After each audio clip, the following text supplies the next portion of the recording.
Atletico Madrid are favourites according to the odds makers. Arsenal, despite 9-2, the Arsenal stumble somewhat against Ostersunds, they are second favourites. Dortmund and AC Milan rounding out the top four as to who might lift the trophy.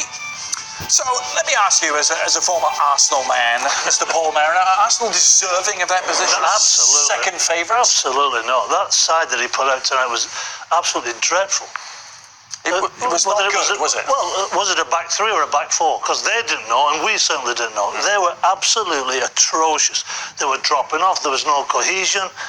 Did they get any sort of pass because they were 3-0 up from the first leg? No, because you do a professional job. If this is part of the development of the so-called backup players, they didn't come through at all. Welbeck, I didn't even know was playing. Mkhitaryan was dreadful. You know, who's going to come in? Who's going to come into the side on Sunday now? Because they're a little bit dry. You know, Giroud's gone, Oxlade-Chamberlain's gone, Walker's gone. All these backup players who were half-decent backup players have gone. Who's going to come in? The back three will obviously be, I'm guessing, Mustafi, Koscielny and Monreal. But my goodness, they play anywhere close to that group against City. They get absolutely killed. Borussia Dortmund are in the hat, will be amongst the favourites. The unsavoury side of the game, though, rearing its ugly head. They got that late equaliser in Bergamo against Atalanta, but Michy Batshuayi clearly on the receiving end of some racist abuse. Shaka, it's a problem that doesn't seem to go away, particularly in that part of the world. I mean, it's a serious statement that Batshuayi starts with and then tries to finish on a lighter tone.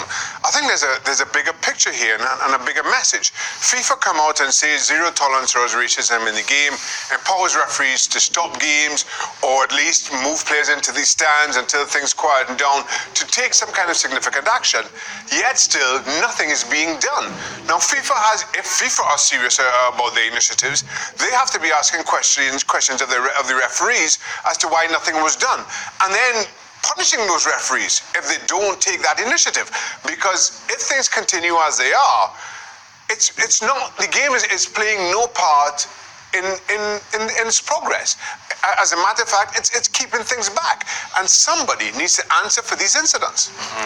What did you make of Batshuayi having a dig at Atalanta as well, saying, hope you enjoy watching on TV? Well, I mean, as Shaka said, he's trying to bring a bit of light to it, but there's no light to this. I mean, Atalanta have got to be punished. I think we've said this before on the show. There is absolutely zero tolerance, no room for this in the game at all. So wherever it hits Atalanta the hardest, that's where they should be hit. It's just dreadful that this in this modern day still goes on. It's ridiculous. Sitting at the top of the odds to win the Europa League, Ali, Atletico Madrid, and by some wide margin as well, 5-2. Do they deserve to be that heavier favourite? 100%.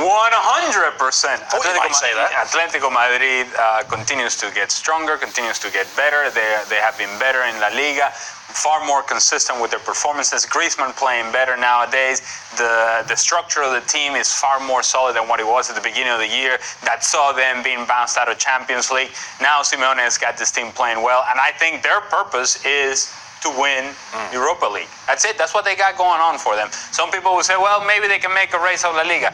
That's unrealistic. Europa League is very much in front of them, and I think Atletico Madrid should be the favorite.